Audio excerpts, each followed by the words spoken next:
সকাল বন্ধুরা সমস্ত আশিবাসী কাজ করে স্নান করে চলে আসলাম রুটি করতে। রোজগার ভাত রান্না করি, আজকে রুটি করব। তো তোমাদের দাদাভাই রুটি খেয়ে কলকাতায় চলে গেছে আর আমি রুটি টুটি বানিয়ে এদিকে মাল গুছাতেও চলে আসলাম।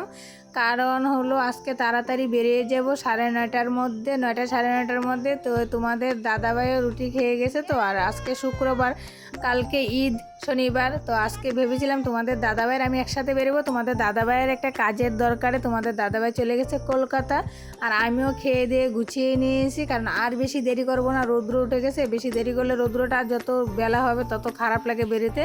তো যাই হোক, আর এই কাঠটা নিয়ে নিয়েছি আমি। এই কাঠটা আমার সাথে সবসময় থাকে, কারণ গাড়িটা আমি স্ট্যান্ডটা দাঁড়া করে এই কাঠটা দিয়ে, না হলে যদি গাড়িটা পড়ে যায় রিস্ক তো মালের জন্য।